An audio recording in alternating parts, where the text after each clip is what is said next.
morning of March 11th, 2011, Japan's northeastern coast woke to what felt like an ordinary day. Fishing boats left the harbors, commuters boarded early trains, and children filed into classrooms. Along the shoreline, small waves rolled in, nothing out of the ordinary. But this calm coastline sits beside one of the most active seismic boundaries on Earth.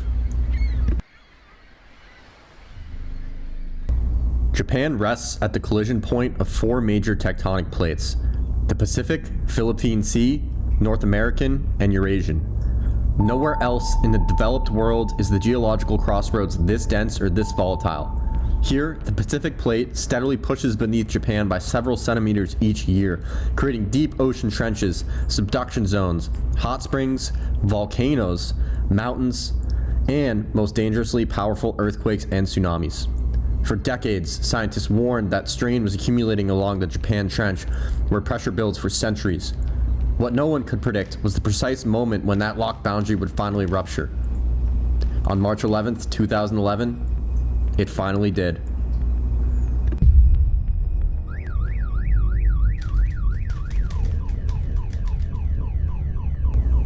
Without warning, the plates beneath the ocean snapped.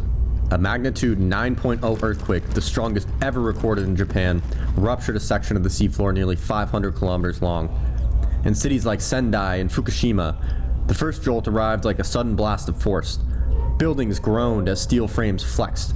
Inside offices, alarms sounded and workers dove under desks. Even in Tokyo, more than 200 miles from the epicenter, skyscrapers swayed for minutes at a time. But closer to the source, the shaking was relentless. For 6 full minutes, the ground rolled and buckled.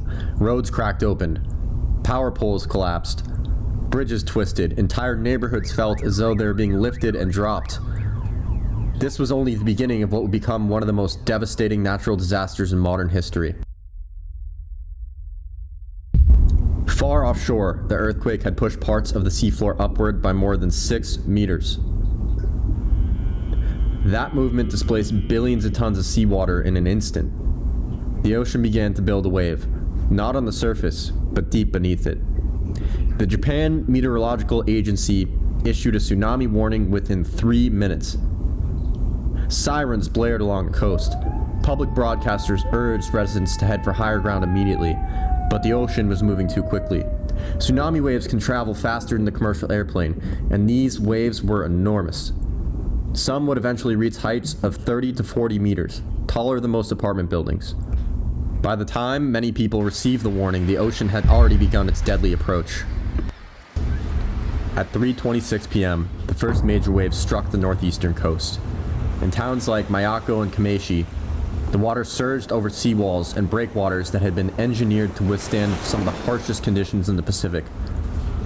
Fishing ports vanished in seconds. Cars, houses, boats were swept inland like debris in a river. The water picked up speed as it traveled, funneling through narrow streets and valleys. In Minami Senriku, nearly the entire downtown area was destroyed.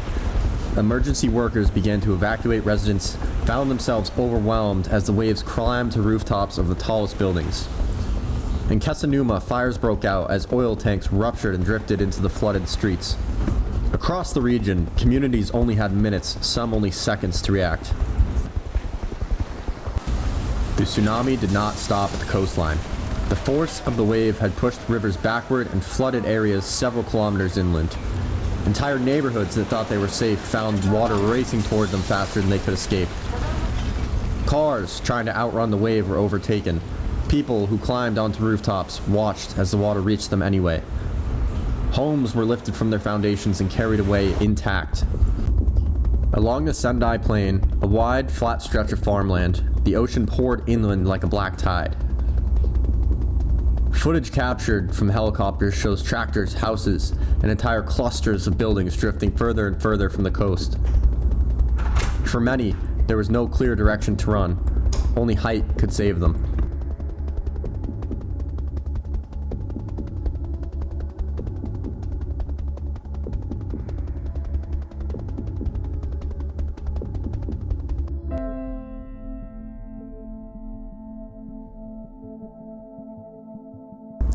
By the time the waters finally began to withdraw, entire towns had been erased. More than 120,000 buildings were destroyed, over 470,000 people displaced in the first weeks. Nearly 20,000 lives were lost, and more than 2,500 people remain missing even today. In the hours following the disaster, survivors climbed onto rooftops and hillsides, surrounded by debris and freezing ocean water. Emergency responders searched through collapsed buildings and overturned vehicles. Communication networks were down. Power was out across multiple prefectures. The region was in chaos. While the country was struggling to comprehend the scale of the disaster, a second emergency was unfolding. When the tsunami warnings went out, operators at Fukushima Daiichi nuclear power plant moved quickly into emergency procedures. The plant sat more than 30 feet above sea level, and a reinforced seawall, built from thousands of concrete blocks stacked from the seafloor upward, stood at roughly 18 feet high. For decades, engineers believed this barrier would withstand any realistic tsunami the region might face. But the wave that struck the plant was not a realistic scenario. It was far beyond any historical record. As the water approached the coastline, it rose dramatically. The force of the incoming wave overwhelmed the offshore breakwater and then surged directly towards the power station. The water didn't slow. It didn't even crest at the seawall. It went straight over. The 18-foot barrier was overtopped by a wall of water more than 45 feet high in some areas. That surge poured across the plant grounds with enormous momentum. Vehicles were swept aside. Heavy machinery uprooted. Pipes, tanks, and steel fencing collapsed instantly.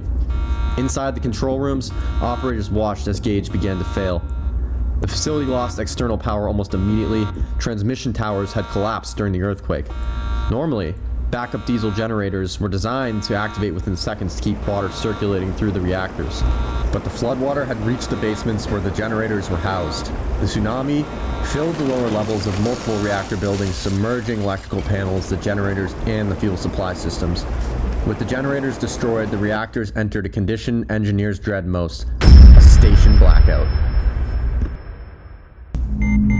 Without electricity, cooling systems could no longer move water through the reactor cores. The temperature inside the reactors began to rise quickly, hundreds of degrees per hour. Operators attempted to use battery-powered emergency pumps, but the batteries were only designed to last a few hours. They were never built for a disaster of this magnitude. By nightfall, the situation had become critical. The water level inside Reactor Unit 1 dropped low enough that the fuel rods were exposed to air. Once exposed, the rods overheated rapidly. Zirconium cladding reacted with steam, producing hydrogen gas, a dangerous volatile byproduct. Pressure inside the reactor containment rose to alarming levels. Engineers faced an impossible decision: either vent the hydrogen to relieve the pressure, risking a radioactive release, or allow pressure to rise to the point of a possible explosion. They attempted to control venting, but valves damaged by the tsunami failed to open properly. On March 12th, the inevitable happened. A hydrogen explosion tore through the upper section of Unit 1, blowing away the outer walls. Footage of the blast spread instantly across Japanese media, raising fears that the situation was spiraling out of control. In the following days, similar problems unfolded in Unit 3 and Unit 4. Cooling efforts were improvised using fire trucks, seawater canyons, and helicopters attempting water drops. None of them ideal solutions, but all of them acts of necessity. Evacuation zones expanded rapidly as authorities tried to estimate the spread of radiation. At first, residents within 3 kilometers were ordered to leave, then 10, then 20. Tens of thousands of people who had just survived the tsunami now faced a secondary emergency, leaving their homes again, this time because of a risk they could not see. Families boarded buses with only minutes to gather their belongings. Entire towns emptied overnight. Streets were left silent, shops half open, meals sitting on kitchen tables. What had started as a natural disaster had become one of the worst nuclear incidents in history. In the days that followed, heroic efforts by plant workers, later referred to as the Fukushima 50, prevented a complete catastrophe. They worked in extreme conditions, patching systems, restoring pumps, and continuing venting operations despite the danger. Their work stabilized the plant enough to prevent an even larger disaster, but the damage was done. 3 reactors experienced meltdowns, vast areas around the plant were contaminated, and communities within the exclusion zone would remain uninhabitable for years. Entire towns within the exclusion zone were emptied in hours.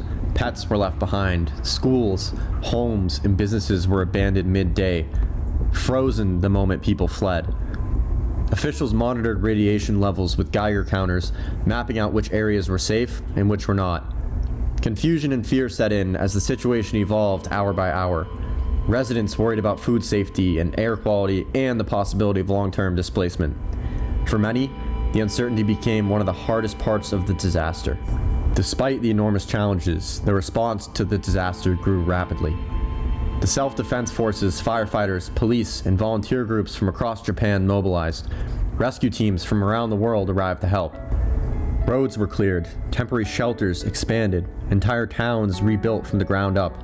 Schools reopened in temporary buildings so children could return to a sense of normalcy. Reconstruction would take years, but progress came steadily and with determination. Today, the legacy of the 2011 disaster is visible across Japan. New seawalls line much of the northeastern coast. Towns have been elevated or relocated to higher ground. Emergency alert systems have been redesigned to deliver faster, clearer warnings. Every year on March 11th, communities hold memorials for the victims. Bells ring, names are read aloud, families place flowers at markers. These ceremonies are not only moments of grief, but reminders of the resilience and preparation of the Japanese people. The 2011 Tohoku earthquake and tsunami reshaped an entire region and changed the lives of millions. It remains one of the most studied natural disasters in modern history, a reminder of the power of Earth and the strength of the people who live there.